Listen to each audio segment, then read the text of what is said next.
In this video, I'm going to demonstrate how to make radio buttons.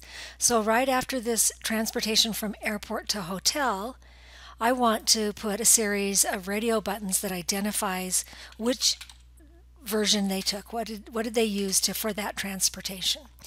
And a radio button is an input element with type set to radio. And then the name again is the variable for it.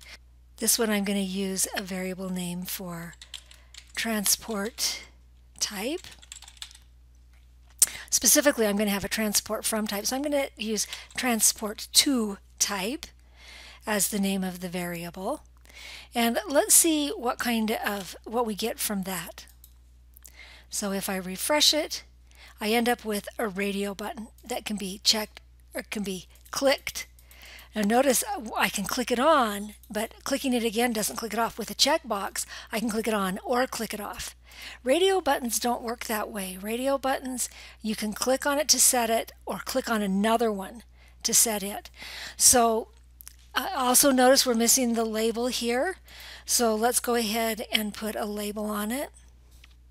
This one I want the label after the radio button, so I'm going to put it right there. So there's my label. I want it to say taxi or hired ride. And here I want to do the for attribute, which means I need an ID attribute up here. Equals, I'm just going to call it to type. And then I make the for match so that they're related to each other. And there I have a label on the radio button. Okay, now I want more radio buttons, right? So I want some that say the 4 options that I want to offer for radio buttons are these 4. So for each one, I'm going to do a radio button and a label. So here I've added 1, 2, 3, 4 additional radio buttons and given them each a label. And let's go see what we've got going on here. And there we see that there are all those 5 different radio buttons sitting there. So now when I click on one, I can turn it off but not on. If I click on another one, notice how I can turn them on. And this is not the usual behavior for radio buttons.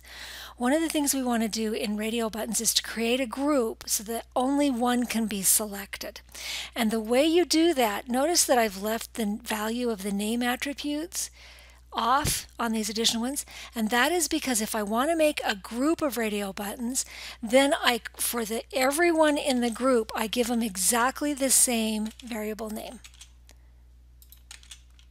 Okay, so now if I name them all transport to type and I refresh, now if I click on one it sets. If I click on another, it says, oh, this is the radio button you want. If I click on another, it says, oh, this is you are. And now I can only select one of the group. And so it just changes from one to the other.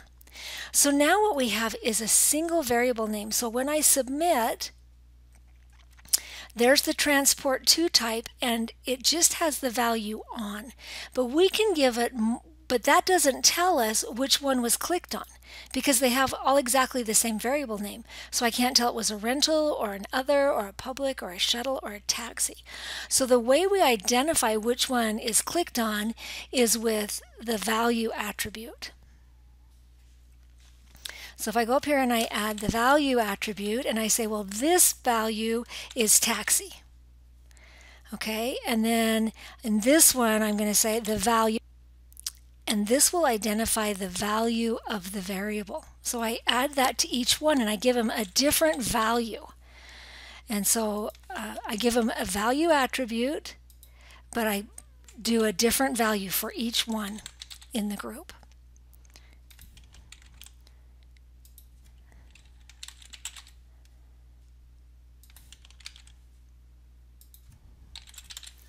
Now that I save it, so now if I click on one, it still changes from the group, right? So whatever one I click on, it still allows only one radio button to be selected at a time. But now when I submit it, there's the variable transport to, but now its value is whatever's listed in the value attribute of the one that's checked. So I had the rental radio button checked, so it sent the value rental. If, on the other hand, I checked the taxi or hired ride and submitted, then the value turns out to be taxi. And so this is the way with the radio button we define both the variable name with the name attribute, same one for every radio button in a group, and then each radio button in the group has a separate value attribute. Now what about the ID attribute? Remember that the ID attribute is used to connect the label to the input, is also used to uniquely identify an element, so I can't use the same value for each element in the radio button. So here these need to be unique.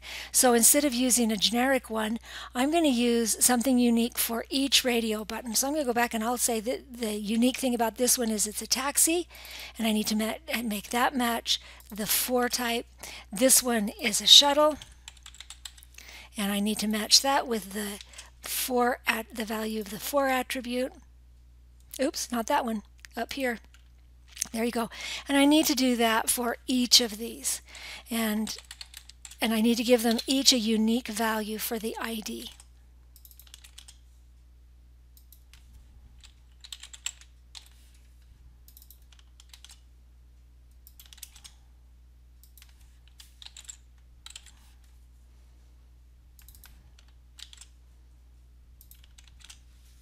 And now we've been able to connect the input element with the label. So we save that and refresh. So now when I click on it, and notice that I can click on the label or on the radio button to identify that. Submit it, and you get both the variable name and the value being submitted.